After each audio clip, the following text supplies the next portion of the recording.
Ding, ding. Hey Barbie. Hi Ken. Wanna go to the movies? Sure, Ken. Hop in. Hey, what's the big idea? I'm Ken.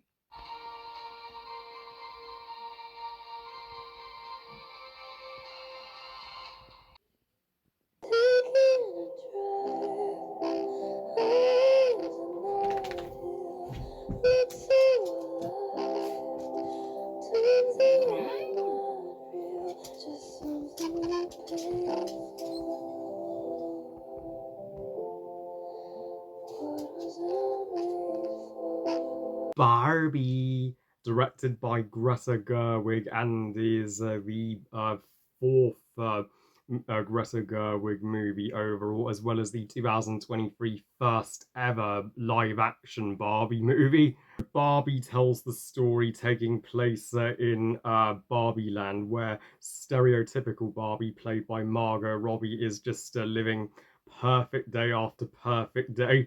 In her world, the Barbies run it, whereas the Kens are second-class citizens. Where until uh, her Barbie starts going through a crisis, she has thoughts of death. Her feet go flat, and she's generally becoming more human. So she goes off to the real world to find the girl who played with her to fix her crisis and go back to her normal life. But she and Ken go on a far more human and complex journey than they could ever imagine. We are here, guys. Barbie month has finally led us to this, and my most anticipated movie for the entire year. And I know I was well the male critic hyping this movie up more than any other, as well.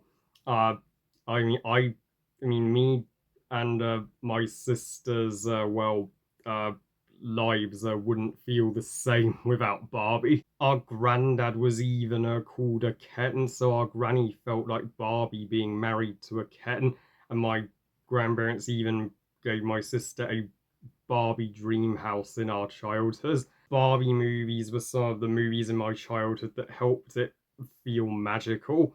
So I know a live action Barbie movie on paper sounds like a joke, and it would have been a joke had it's been a Sony movie with Amy Schumer as Barbie back in 2009 when the idea was initially pitched, but thank heavens they didn't go that direction when Warner Brothers stepped in and we got Margot Robbie as Barbie her instead. And the marketing for this movie, I have to say, has been the most terrific marketing for a movie that I have ever seen. Literally, like the trailer got better and better, and I mean they marketed the fuck out of this movie to the point where it took the world by fucking storm and is still doing so. So a live action Barbie movie can work if the correct director is directing it. Greta Gerwig, who is tied with Patty Jenkins and Jennifer Lee as my favorite female director, as well as probably now my all-time favorite actress Margot Robbie playing Barbie. I mean, it. I was entirely sold, and now that I have seen it with my sister, what's are my thoughts? It is literal perfection. I it's it's unspeakably perfect, and I mean, yeah, it is beyond a masterpiece. This is now one of my favorite movies I've ever seen in my entire life. Period. It's uh, best movie of 2023, no contest, as well as the best Greta Gerwig movie and the holy grail of 2020's decade movies. Yeah, this is also my favorite movie of this decade in general. That's right, sir. It's better than No Time to Die. It's better than Fantastic Beasts: Secrets of Dumbledore, and even better than Avatar: The Way of Water. And it even surpassed my sister's expectations. Me and her could not stop talking about this movie, walking out of it. This is not just a movie that after you've seen you forget about after some time. No, this movie will stick with you for the rest of your days.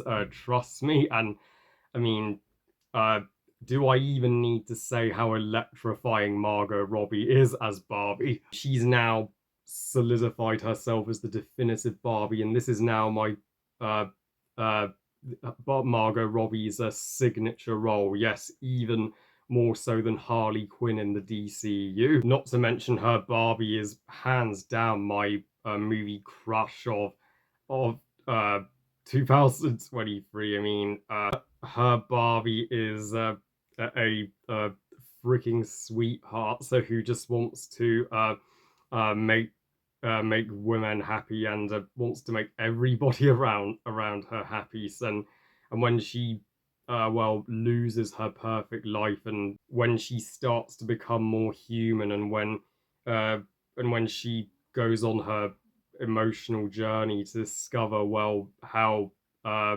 imperfect the real world really is, and when she just breaks down towards the Furzat when she's like, I'm not good enough for anything. I mean, you feel beyond bad for her, but then she realizes by the end that so well she is uh, good enough, and she well helped bring gender equality to Barbie Land and brought a distant mother and daughter closer together again. Congrats, Margot's Barbie. You are now one of my top 10 top tier movie protagonists. So yes, so she is that awesome, and as electrifying as her is Ryan Gosling's Ken. He also goes on an emotional human journey to discover that he is Kenuff even without Barbie. He just wants to be glued to her, but she has no romantic feelings for him, and he needs to learn to uh, accept that. So by the end, and then when he sees how much easier males have it in the real world, he wants all the Kens to patriarchy to Barbie Land and make it Kendom and far more manly. To all those toxic woman haters who are spreading bullshit lies about this being an anti-male movie that puts females above males, that don't listen to that bullshit. It is not anti-male in any way, shape, or form. It's about gender equality. The Barbies and Kens learn to learn to live in Barbie Land as equals in the third act. So we need more movies like this. Yeah, Gressa, a she's one of a kind as a filmmaker. Her direction here is simply phenomenal. This is her best directed movie yet. So it even tops what she did with Lady Bird and A Little Woman. Yeah, and this is easily her biggest and grandest movie in scale, because before this she never made a huge blockbuster, but this is her first official summer blockbuster, showing that she is just as capable of directing them. The other standouts of the cast are being America Ferrera, who we all know as Astrid from How to Train Your Dragon, and this is now my second favorite America Ferrera role, easily. I mean, Gloria working for Mattel, the Barbie manufacturers, and she dreams of being a Barbie designer, and her daughter Sasha's become more distant from her because she's grown out of her Barbie phase, and Barbie was the thing was keeping her and her daughter in inseparable. And when Barbie comes into their lives and they befriend her and rescue her from Mattel, that's what fixes their dysfunctional mother and daughter bond. And believe every ounce of the hype about Sir Gloria's monologue about how seemingly impossible it is to be a woman in this world. Like, it is fucking hard. I mean, I may never have been female myself, but I know exactly how unfair this world is on women, living with lots of strong women in my family my entire life, and without Gloria, Barbie may never have gotten out of her depressive state. So yeah, and also Ariana Greenblatt, I think, is the most underrated performance of the film, and it's a shame nearly none of the reviews are praising her, except for my pal Frozen 2 fan, as she and Gloria, his favourite characters in the movie. And yeah, Sasha, she starts out well, uh, just wanting nothing to do with Barbie anymore. She's like, "Oh, Barbie's for toddlers. I'm an adult now." Uh, and she, when she first meets Barbie at the school, she calls Barbie a fashionista and makes Barbie cry. But going to Barbie Land with Barbie and her mum did soften her up again, make her come out of her moody teenage phase, and makes her relatable to any girl who feels like they've grown out of Barbies, want to reconnect with their Barbie and childhood again. And you also have, well, a loaded cast.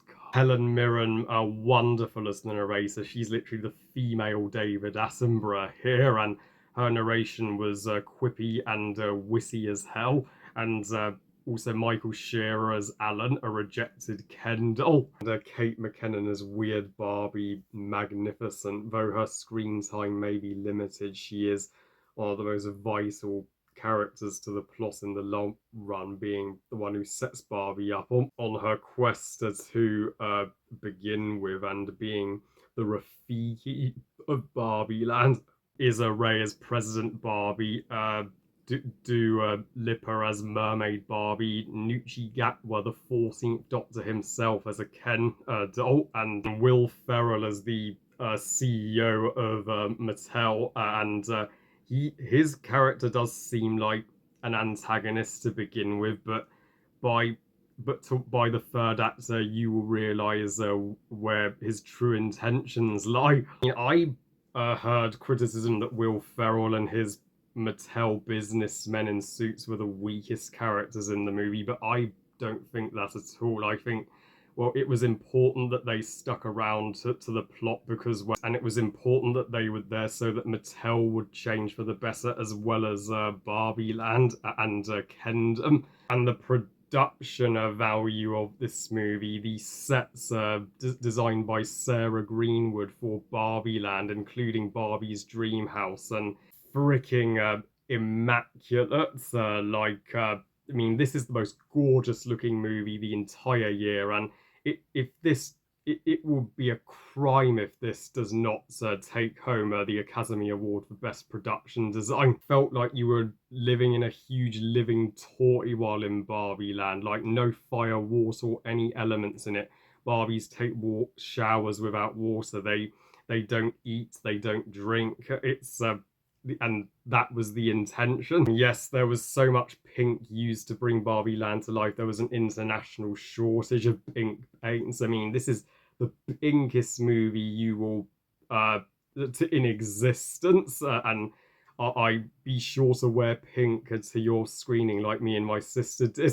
Thank God they built Barbie Lander by hand practically. If it was CGI, it would not look half as stunning. Uh, and even when the bridge between the real world and Barbie Land, when they go through space Barbie and camping Barbie and boat Barbie, it's all done practically. There's no need for a green screen, and the soundtrack is also so damn catchy. You will be rocking this soundtrack years and years after this movie's release in your heads.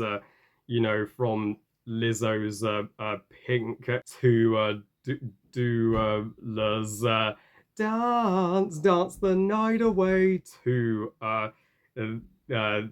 I'm Just Ken, which is the Lost in the Woods of Barbie, and also, of course, Billie Eilish's What Was I Made For? My personal number one song in the soundtrack, coming in the most emotional moment of the movie, where Barbie uh, uh, doesn't want to stay in Barbie Land any longer, and she goes with Ruth, the creator of Barbie, and makes the decision to go to return to the real world as and live a life as a human with Gloria and Sasha. I mean, that's a unpredictable, bold ending that I didn't expect. An ending that would have played it safe and predictable would have just been to have her go back to being stereotypical Barbie and would have had her, well, kiss Ken or something. But no, this movie is infinitely deeper than it's marketed. It is not just a pure comedy. Trust me, you will be crying as much as Barbie is in this movie by the end credits.